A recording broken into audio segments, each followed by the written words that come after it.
A public health option and pharmaceutical pricing top a healthcare forum in Frisco.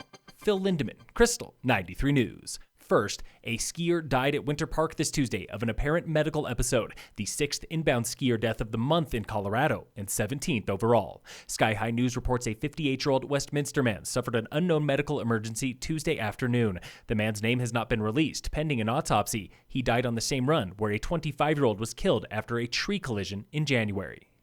Between ski areas, Nordic centers, and the backcountry, 10 people have died recreating outside in the past 2 weeks alone, the highest fatality rate of the season. 2 suffered heart attacks, 1 hit a tree, and 2 others died in an avalanche. But the rest were unusual, including a chairlift hanging at Vail and a halfpipe fatality in Snowmass.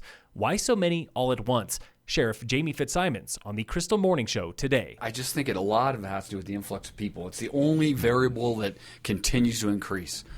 Whether it be backcountry, whether it be inbounds. Skiing and snowboarding remain relatively safe sports. Fatality rate is less than 1 in 1 million, based on resort skier visits from 2018. Starting before the snow falls, the Sheriff's Office meets with ski patrol directors to review their protocols. We talk about skier deaths, and we talk about serious injuries, and we talk about what we would want of the ski areas and ski patrol to protect the scene until law enforcement get on scene. Resort employees, specifically ski patrol, are first responders for any on-mountain death, and once deputies arrive, they treat all fatalities the same. We will start investigating every incident as a criminal incident until we know better. That investigation includes talking with witnesses, combing the terrain, and reviewing lift pass activity. Witnesses really help when you have someone that saw what happened, but when you don't, and you're trying to piece together a death moving backwards, you utilize all the tools that you have, and that's including the coroner's investigation. Only the coroner or deputy coroner determines cause of death, and sometimes that can complicate things. Even the forensic examination of the body can leave you no answers,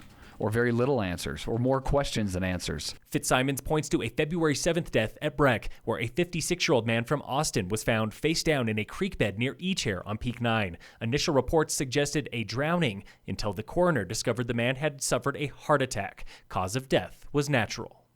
The Colorado Skier Safety Act guides the Sheriff's Office and resort employees for criminal activity, including hit-and-run collisions and even ducking ropes. And those are all enforceable by law enforcement, by the Sheriff's Office, up to a $1,000 fine. And the judges in recent years have held to those $1,000 fines, especially for the closed areas. The Act, also known as the Code, also covers civil offenses like right-of-way violations, skiing out of control, and using equipment without a safety device. Know the code.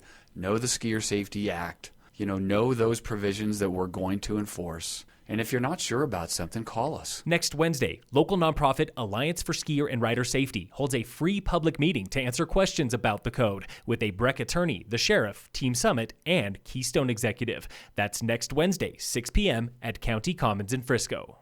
The backcountry, though, is a whole different beast. 5 people have died in the backcountry this season, and while none died in Summit, we've had multiple close calls. We had a rescue this weekend during that snowstorm on Quandary.